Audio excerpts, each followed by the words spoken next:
that praise and feedback is a massive thing to be understood. Again, this was a classroom where they did have the sad faces and the smiley faces for self-assessment. Again, just change it to red, yellow, green. Okay, and the word yet on the end as well.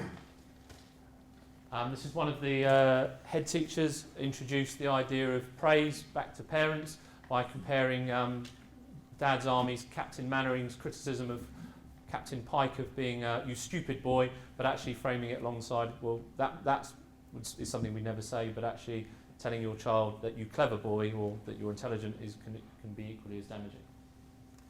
Professor Barry Heimer does quite a lot of work with Cyrus, who you may know of, introduced these stickers as well. So again, giving people stickers and rewards that celebrate the behaviours of a growth mindset. So I dreamt big, I made a link, I challenged my teacher, I asked great questions, I took a risk.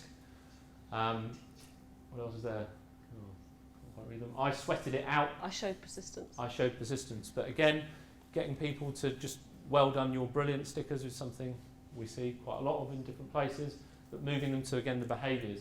These are some that, again, some of our schools came up with, associated with the learning characters. Okay, so I can't quite read them, but you've got things like, I'm working hard to improve. They were doing a particular topic on dinosaurs, I think, so she got them created for that. Okay.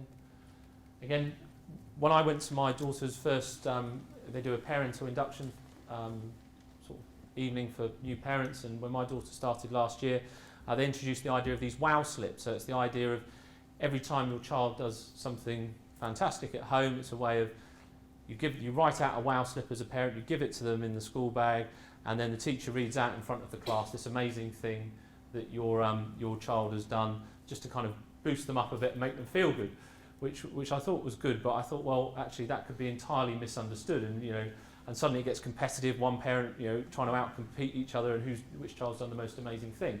So we just did a bit of work, kind of saying, well, look, the wow slips is a fantastic idea to actually communicate growth mindset. Let's give the parents some instructions as to how to praise and what to celebrate, and let's not make it seem like suddenly my child got out of bed today and could just tie their shoelaces by themselves. Okay, so it was about celebrating the process. Riding a bike's been a classic one. And then, again, linked to the reward assemblies, the teachers go and celebrate the process, the determination and everything the children have shown, rather than making it seem like they just had this natural ability. So this was a letter that went home from the school to the parents. This is another thing, I don't know if any of you come across, but actually setting time aside for people to improve their work. So people complete a piece of work, but then actually saying, look, I'm going to give you an extra half hour to go back, not because you've done it wrong, but I want you to go back and just improve it and produce the best piece of work you can. And again, these are the types of results you'll see. Again, it helps children understand and young people understand, actually, this is what I can produce given time and effort. We did a PSHE curriculum, which Rachel will talk about later. We got young people to draw their learning lines, and we did it without telling them what it was about. And then we said, right, we're now going to have a competition as to not who can do the best learning line, but who can improve theirs the most. And these are just examples of what they did when they had the focus of improving it. Again, looking at the feedback in books, one of the things that Rachel's led with schools is getting their books out with the teachers and actually doing a book trawl of all the different comments that teachers write in their books to see whether they foster a growth mindset. Reports as well. One of the things I read in somebody's report was that they showed a natural flair for English.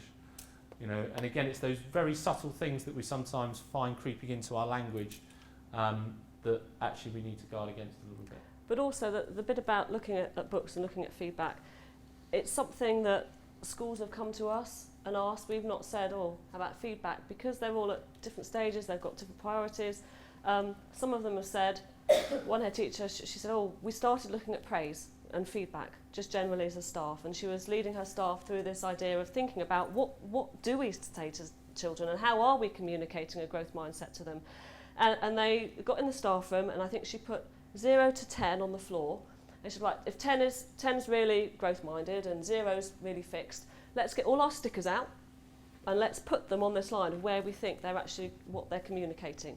So, and then she did the same with some of their marking and some of the things that were in books. Quite challenging in some ways to get her staff to do that, but they did it, and they ditched a load of stickers because they thought, actually, it's either communicating nothing or it's actually fostering a fixed mindset. And then they started looking at the sorts of feedback that they were giving in books as well.